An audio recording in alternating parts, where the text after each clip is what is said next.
Hi, Rounak. My name's Daphne. I'm one of the essay correctors here at IELTSpodcast.com. Thanks for sending in your essays for correction. It's a really good idea to get feedback before you do your exam. Maybe you've done it already. Maybe you're aiming for a particular grade. But anyway, really good idea to get some feedback, and I hope this will help you. So my main comment on this letter is that it is much too formal. It's very important with these letters to get the right tone. So this should be neutral, informal. Some of the language is too formal, and because of that reason, it doesn't read very well, doesn't seem very natural. So I hope you're both well. Literally, it is. You wouldn't talk about prosperity. We wouldn't say that in English. I hope you're both well. Um, and then I think you need to come on immediately. My name is Rounak. Give me both your names.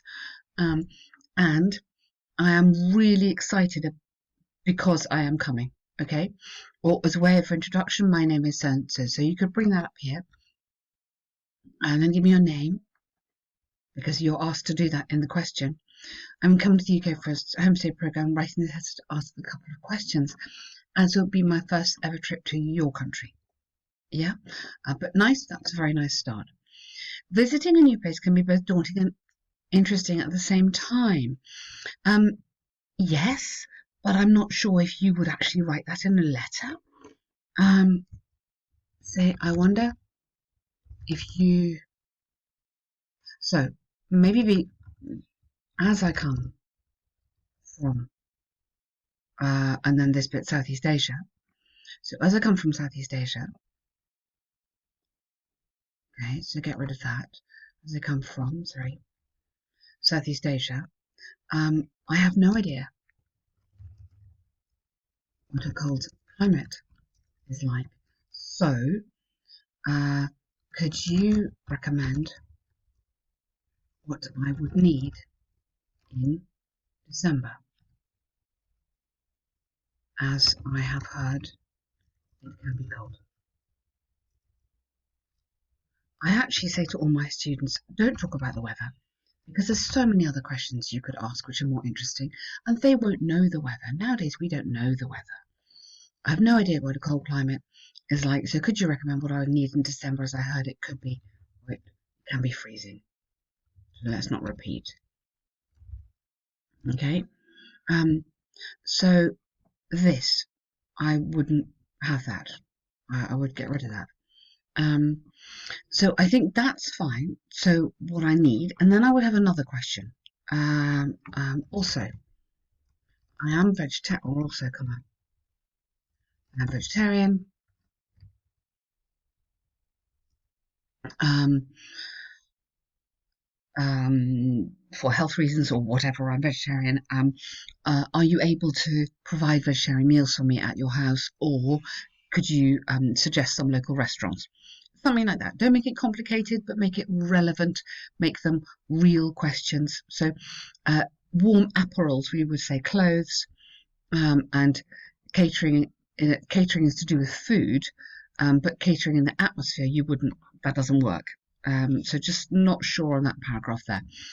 I will be arriving. Now, you need to say, I arrive on. I will be arriving is okay, but better actually is the present simple here, because we use the present simple when we talk about future arrangements. I arrive on 14th December if the flight doesn't get delayed. Good. I understand your house is near Heathrow, in the vicinity of it. That's all okay. But if you could send me some directions to your house, then we? Who's we? Are you coming on your own or with somebody? Careful here. I'm sure I can get to you without getting lost. Or, oh yeah, I'm sure I can get to your house without getting lost, or I'll take a taxi or something like that. Look forward to meeting you all. That's really nice. Okay, so there's lots of lovely stuff in your letter. It's just the context, making sure you are neutral, informal, and not too formal. So international marketing. This is a difficult essay, and often it's not understood what we mean by international marketing. So we want the idea of marketing and selling products, not necessarily trading. Trading is a different idea and not necessarily right in this essay. It's often observed that people have a divided opinion on whether the inclusion of international marketing in the curriculum is prudent for the country and students. Now, nobody's talking about students and nobody's talking about school. So be careful here if maybe you've misunderstood. What it means is that an economical form of education, so it just means like I can learn about India because I'm watching a TV advert telling me to go and visit India.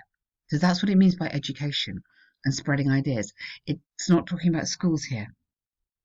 A few individuals believe this is an act of intrusion as the international marketing course compels students to sell products.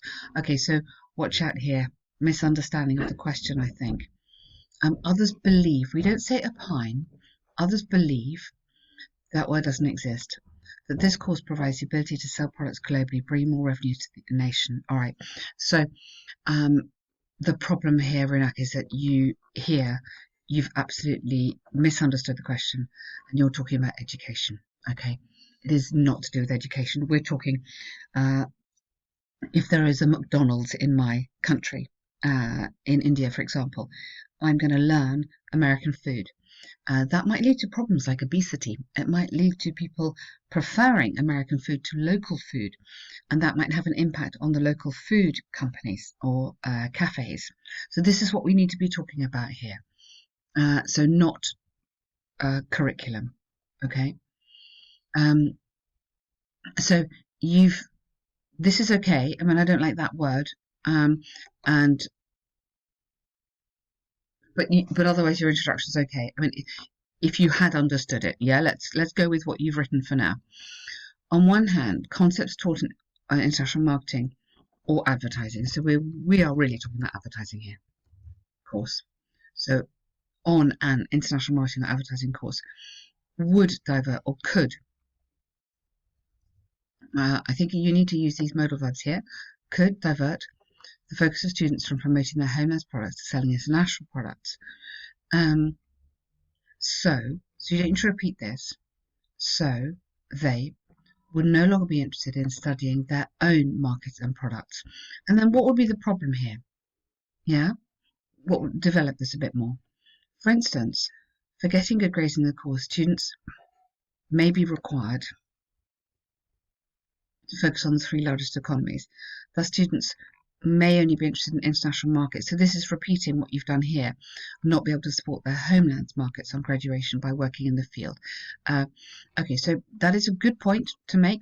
Interesting there, but you don't know anything about this. So do you see what the problem is? You are a long way off track of where you should be. This would very negatively affect your task achievement, which is 25% of the marks. This is answering the right question.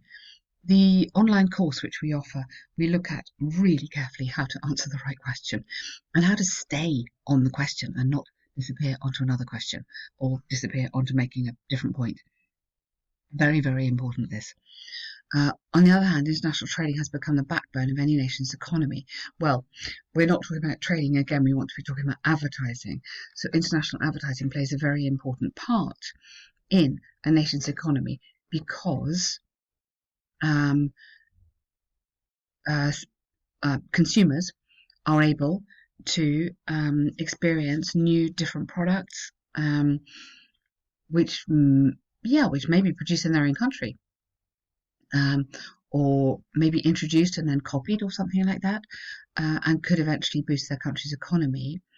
So we need to talk about the benefits of having a company like Apple, benefits of a company like Zara clothes, benefits of Nike. We're learning about an American way of life that might make us understand each other better, that sort of thing. Many South Asian countries, nearly 20% of the revenue is generated, not being generated, is generated because of global supplies and purchasing. In conclusion, I believe that lessons from the marketing course are crucial. However, the curriculum should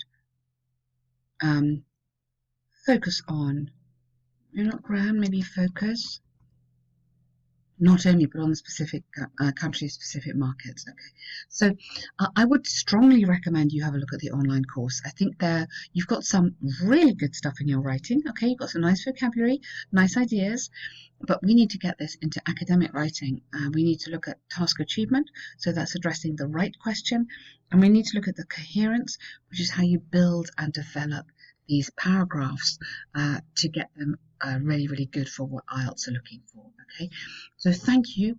Good effort, well done. I'm going to send to you a voucher for the course, which might help you, and offer you 2 free essay corrections. So in total, you would have 10 corrections like this. So lots of good practice. Thank you.